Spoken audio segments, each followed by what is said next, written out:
chicos y chicas, bienvenidos a mi canal.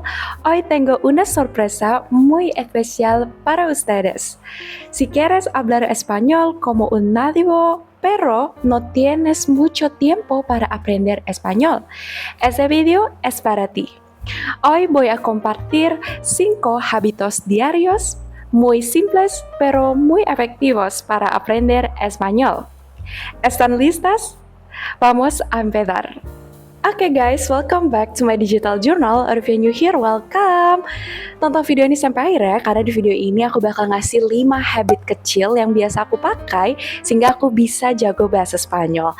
Nah, buat teman-teman yang ingin jago bahasa Spanyol juga, tonton video ini sampai akhir ya. Let's go.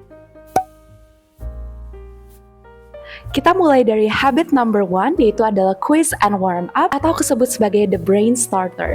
Nah, teman-teman, ketika belajar bahasa, tentunya kita harus tahu dulu nih vocabulary dan juga grammar yang ada di bahasa Spanyol. Nah, untuk itu aku sarankan untuk pakai AI, yaitu adalah AI Gemini. Nah, di Gemini ini kenapa sih aku rekomendasikan? Karena teman-teman tuh bisa buat quiz interaktif dan flashcard vocabulary yang langsung otomatis dibuat oleh Gemini-nya. Kalau dalam bahasa Spanyol, kan itu levelnya ada dari A1, A2, B1, B2, C1 sampai ke C2. Teman-teman bisa minta Gemini aja untuk buat nih flashcard vocabulary untuk level A1. Lalu yang kedua, quiz grammar vocabulary atau reading yang berkaitan dengan A1. Nah, dengan hal ini teman-teman tuh terbantu banget untuk memperluas vocabulary, bahkan juga grammar dari teman-teman. Ini dia interaktif quiz ya. Nanti setelah teman-teman mengerjakan, bakal dapat nih analisis performa dari Gemini. Setelah itu, teman-teman juga bisa buat flashcard yang ada audio pronunciation-nya. Come rojo. Habit number 2 adalah the lazy polyglot. Nah, kenapa aku bilang the lazy polyglot? Karena sesimpel ini tuh memang caranya yang terdengar sangat sederhana, tapi ngebantu kita banget untuk belajar bahasa Spanyol. Pasti teman-teman pernah dengar kan ya, kalau dalam belajar bahasa, kita tuh harus melakukan immersion. Jadi kita harus benar-benar nih mengelilingi diri kita dengan bahasa tersebut. Apa sih yang kita bisa lakukan? Yang pertama, teman-teman bisa ganti settings atau aturan teman-teman handphonenya jadi bahasa Spanyol. Nanti bisa dilihat tuh kayak, oh ternyata galeri bahasa Spanyolnya apa, terus settings dan sebagainya. Yang kedua, labeling, tempel sticky notes di benda yang ada di sekitar teman-teman, seperti misalnya di kulkas, di buku, di device dan sebagainya, supaya teman-teman hafal nih setiap ngelihat benda tersebut bahasa Spanyol itu apa. Yang ketiga, teman-teman juga menggunakan the power of music. Jadi teman-teman bisa mendengarkan playlist lagu bahasa Spanyol, playlist Latin, supaya teman-teman tuh semangat dan termotivasi karena terbiasa dengan bunyi, pronunciation, dan juga vocabulary yang ada di bahasa Spanyol.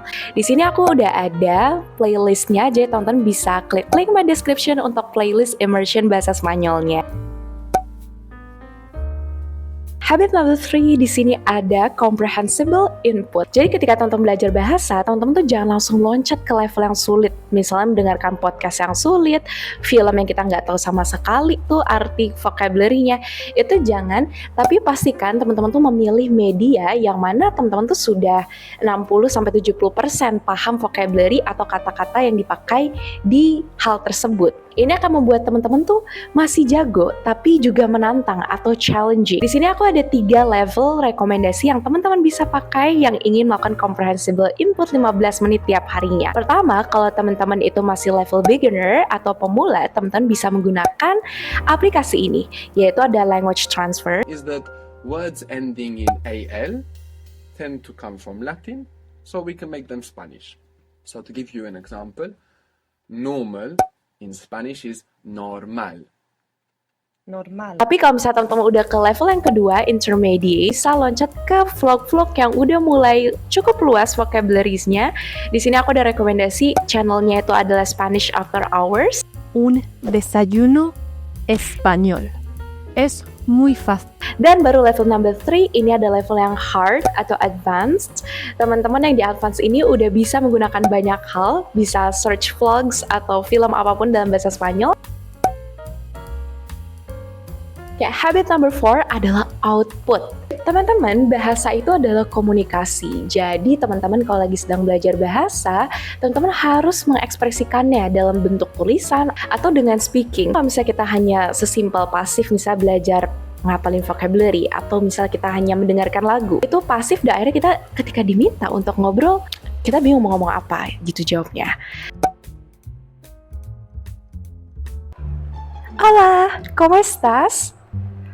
¿Por qué estás tan rojo?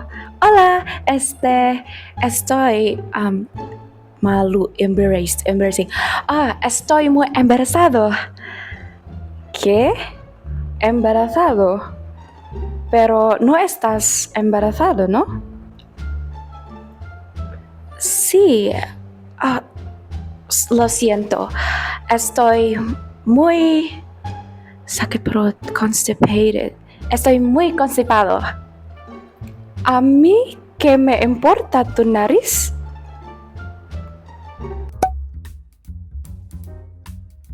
Nah, jadi di number 4 ini pastikan teman-teman tuh buat satu diary tiap harinya bahasa Spanyol. Dan di sini ada list-list topiknya yang bisa aku sarankan buat teman-teman. Dan yang kedua, untuk melatih speaking, teman-teman juga aku sarankan, saya nggak punya teman-teman untuk berbicara, teman-teman bisa menggunakan text to speech supaya ngetes pronunciation teman-teman. Teman-teman juga bisa bikin daily vlogs. Dan yang ketiga, teman-teman juga bisa lakukan voice recording suara dari teman-teman. Centro de comercial, quiero ir a la librería porque quiero ver algunos libros nuevos. Vamos. Me encanta este libro, manuskrip yang ditemukan di Accra. Es un libro muy bueno. Habit number 5, teman-teman bisa melacak semua progres belajar teman-teman di study tracker bahasa Spanyol.